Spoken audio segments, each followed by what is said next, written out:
Hello गाय, जय श्री कृष्ण. शुभ सकाळ सगळ्यांना. तर आज बघा फुलं तोडून घेतली होती मी सकाळी सकाळी आणि उन्हामुळे काय माहिती नाही फुलंच येत नाही आहेत आणि आले तरी एकदम यावर्षी छोटे छोटे येत आहेत. तर खूपच उन्हाळा आहे सध्या ह्या वर्षी, त्याच्यामुळं थोडंसं फुलाचं शॉर्टेज झाले आणि इथं माझी सकाळची पूजा पण करून घेतली आहे मी.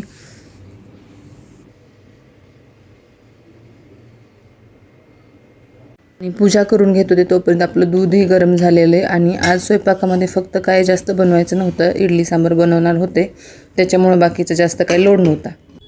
आणि आत्ता वाजलेले आहेत दुपारचे 2 आणि अचानकच प्लॅन बनला की येरमाळ्याला जाऊया म्हणून देवीच्या दर्शनासाठी.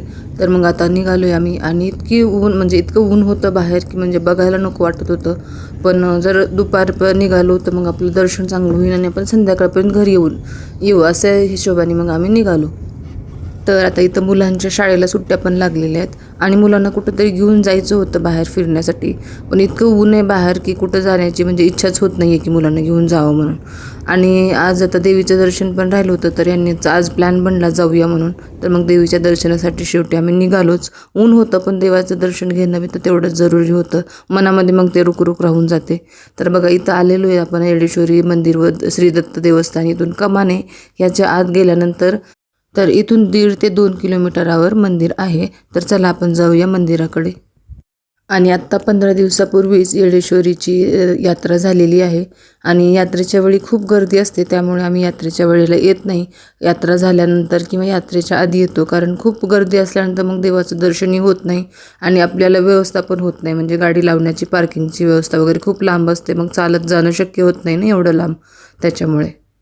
आत्ता पण खूप गर्दी आहे इथं, पार्किंगसाठी पण जागा नाही आहे. पण थोडंसं शोधून आता आपण गाडी पार्क करूया आणि मग पुढं जाऊया देवी दर्शनासाठी. तर इथून तुम्हाला बघा कळस दिसतोय. वर इथं मंदिरामध्ये अलाउड नसणारच आहे, तर तुम्ही दर्शन घ्या देवीचं इथूनच.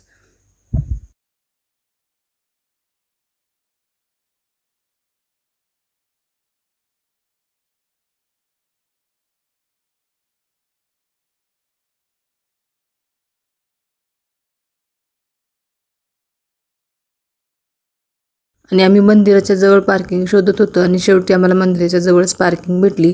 आणि आधी हे जे दुकान आहे ना त्यांच्याकडूनच आम्ही ओटीचं सामान घेतलं आणि त्यांनीच आम्हाला मग त्यांची पार्किंगची जागा दाखवली. तिथं आम्ही गाडी पार्क केली आणि मग ह्यांचं ओटीचं सामान वगैरे घेऊन आता आम्ही निघालो आहे देवदर्शनासाठी. तर चला. तर इथून तुम्हाला दिसतं श्री येडेश्वरी महाद्वार म्हणून. तर इथून आहेत पायऱ्या वर जाण्यासाठी. तर इथून आता आपल्याला पायऱ्यांनी वर जायचं आहे गडावर. तर चला.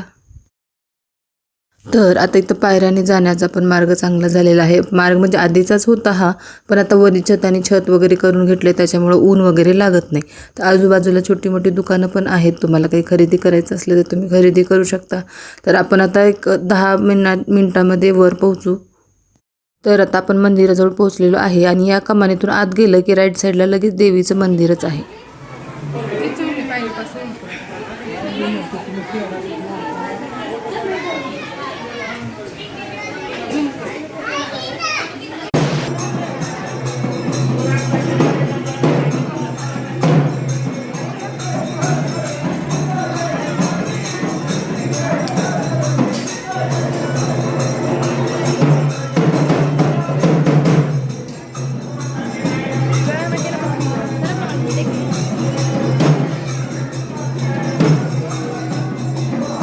आणि हे कुत्रं इतकं शांत झोपलं होतं इथं, पण कुणीतरी माणसाने खाली लक्ष दिलं नाही आणि त्याच्या अंगावर पाय दिला.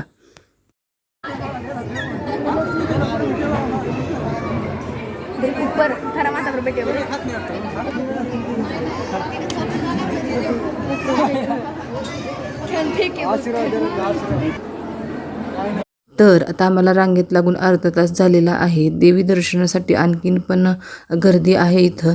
आणि दर्शनाला आम्ही जात होतो तेवढ्यात आम्हाला इथं दिसले ना माकड, म्हणजे तर 2-3 होते, त्यांची मुलं पण होते छोटे सोबत.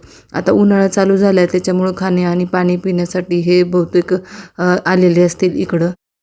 आणि त्यांनी कुणाला त्रास वगैरे काही दिला नाही. ते आपलं मस्त बसून ग्रिलवर काही जे लोक देतील ते खात होते. आणि इथं मी या 2-3 लिपस्टिक मागवल्या होत्या, 399 रुपयाला काहीतरी. तर खूप छान लिपस्टिक आल्या होत्या ह्या. तर मित्रांनो, असा होता आमचा आजचा दिवस आणि तुम्हाला आमचे व्हिडिओ कसे वाटतात ते नक्कीच कमेंट करून कळवा आणि चॅनलला लाईक, शेअर, सबस्क्राईब करायला विसरू नका.